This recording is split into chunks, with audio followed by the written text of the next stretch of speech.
Meu nome é Pedro Savoldi e eu atuo na defesa dos servidores da Segurança Pública do Estado de Santa Catarina. E hoje eu vou falar sobre a previsão constitucional que autoriza a administração pública a exonerar os servidores públicos, inclusive os estáveis, em função da insuficiência de orçamento público.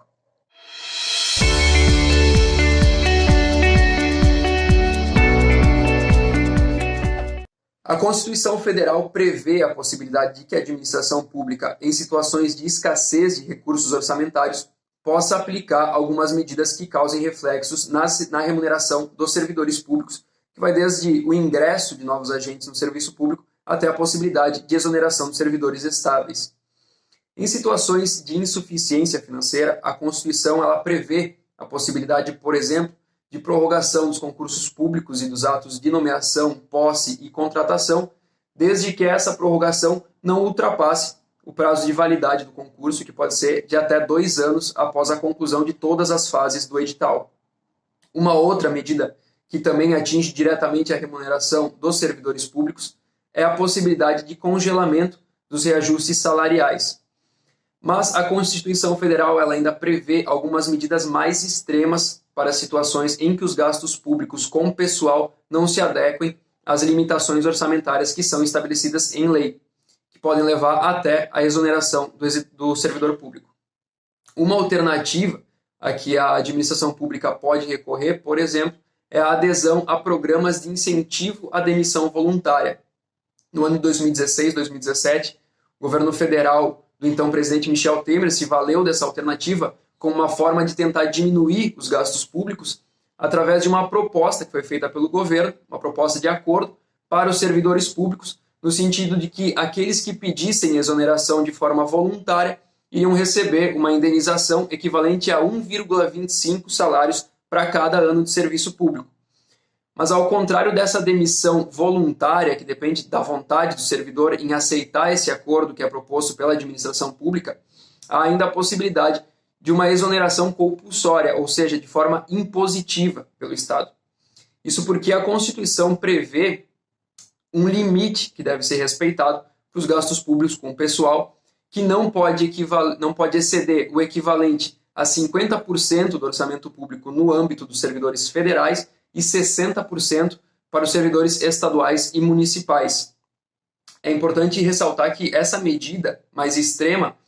possui uma ordem definida constitucionalmente que deve ser respeitada. Então, a redução de gastos ela deve primeiro se dar em detrimento de cargos comissionados e funções de confiança. Então, quando essa medida houver atingido 20% do número de servidores comissionados e ocupantes de funções de confiança, a administração pública pode, então, avançar para medidas mais restritivas para tentar alcançar essa adequação ao limite fiscal que é estabelecido em lei. Na sequência desses primeiros servidores, que são os comissionados e os ocupantes de funções de confiança,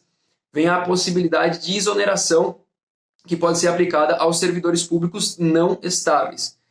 Caso a exoneração desses 20% dos comissionados e dos ocupantes de função de confiança, seguida da exoneração dos servidores não estáveis, não seja suficiente, a Constituição Federal autoriza que a administração pública exonere os servidores públicos estáveis até que se alcance esse teto de gastos. De qualquer modo, é importante ressaltar que essa modalidade de exoneração compulsória dos servidores públicos, ela deve necessariamente ser acompanhada do pagamento de uma indenização a todos os servidores públicos que forem desligados das suas funções. A Constituição Federal ela estipula que essa indenização ela deve equivaler a 1 mês de remuneração para cada ano de serviço público. Ou seja, se o servidor público estiver 5 anos no serviço público, ele deverá ser indenizado com valor equivalente a 5 meses de trabalho. Além dessas modalidades que prevêem a exoneração dos servidores, existem também propostas hoje tramitando no Congresso Nacional justamente com a intenção de reduzir os gastos da administração pública através da remuneração, do corte da remuneração dos servidores. Mas mesmo sem considerar essas novas propostas, existem já outras alternativas previstas no ordenamento jurídico brasileiro que podem ser mais em conta tanto para o Estado como também para os servidores. Um exemplo é a redução de jornada com redução proporcional da remuneração. A própria lei de responsabilidade fiscal é que prevê essa alternativa,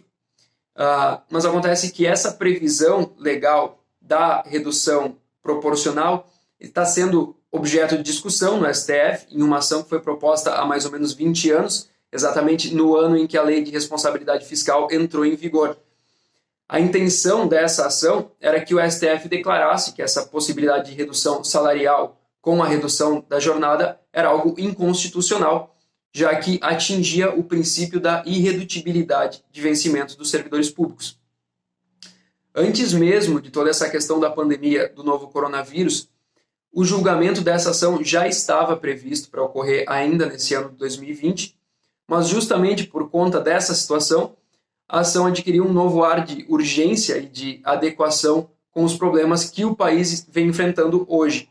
Então, é provável que essa ação seja julgada em breve pelo STF e provavelmente terá um resultado prático, com medidas que vão se aplicar à atual conjuntura do serviço público e do orçamento público, que se alterou de forma considerável em razão da pandemia pela qual o país passa.